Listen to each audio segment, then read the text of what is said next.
അഹമ്മദാബാദ് ഷാഹ് ആലം സയ്യിദ് സിറാജുദ്ദീൻ തങ്ങളുപ്പാപ്പയുടെ ദർബാറിലാണ് ഹസന സിയാറ സംഘമുള്ളത്. മഹാനവറുകൾ ദർസ് നടത്തിയിരുന്ന സ്ഥലം കൂടെയാണ് ഇവിടെ. വലിയ പണ്ഡിതനും വലിയ സൂഫി വര്യനുമായിരുന്നു.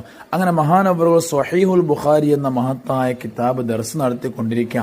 2 ദിവസം മഹാനവറുകൾക്ക് അസുഖം കാരണം ദർസ് നടത്താൻ കഴിയാതെ വന്നപ്പോൾ ആ 2 ദിവസം ആരംഭപ്പൂവായ മുത്ത് നബി സല്ലല്ലാഹു അലൈഹി വസല്ലമ തങ്ങള് ആ മഹാനവറുകൾക്ക് പകരം ഇവിടെ വന്ന് മുത്തഅല്ലിമുകൾക്ക് ദർസ് നടത്തി എന്നൊക്കെ ചരിത്രങ്ങളിൽ പറയപ്പെടുന്ന ആ ഒരു ചരിത്രങ്ങൾക്ക് സാക്ഷ്യം വഹിച്ച ഒരു സ്ഥലമാണത്.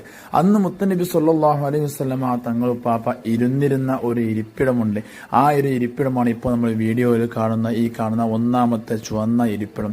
അതിനടുത്തുള്ളത് ഷാഹ് ആലം തങ്ങൾ പാപ്പ പിന്നീട് ദർസ് നടത്താൻ വേണ്ടി ഇരുന്നിരുന്ന ഇരിപ്പിടമാണ്. വിശദമായ ചരിത്രങ്ങൾ കേൾക്കാൻ നിങ്ങൾക്ക് നമ്മുടെ ഈ യൂട്യൂബ് ചാനൽ നോക്കിക്കഴിഞ്ഞാൽ കാണാൻ കഴിയും. അപ്പോൾ ഇത് അവിടെയുള്ള ജുമാ മസ്ജിദാണ്. കരിങ്കല്ലുകൾ കൊണ്ടാണ് കാര്യമായി നിർമ്മിച്ചിട്ടുള്ളത്. ഇത് മഖ്ബൂൽ ആലം നിസാമുദ്ദീൻ തങ്ങളുപ്പാപ്പ ഷാഹ് ആലം തങ്ങളുപ്പാപ്പയുടെ പേരക്കുട്ടിയാണ്.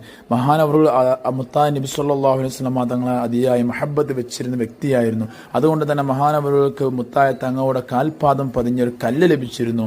ആ കല്ല് ഇന്നും മഹാനവറുകളുടെ ഖബറിന് മുകളിൽ ആ ചുവന്ന ഫ്ലവർ വെച്ചില്ലേ അവിടെ വെച്ചുകൊണ്ടാണ് ആ മറമാടിയിട്ടുള്ളത്. അതിനുശേഷം നമ്മളെ സിയാറ സംഘമെല്ലാം നാസ്ത കഴിക്കാൻ വേണ്ടി പുറമെ ഹോട്ടലിലേക്ക് വന്നു. അങ്ങനെ ഇവിടെ നിന്നെല്ലാം കഴിഞ്ഞു ഞങ്ങൾ അജ്മീറിലേക്ക് പുറപ്പെട്ടു.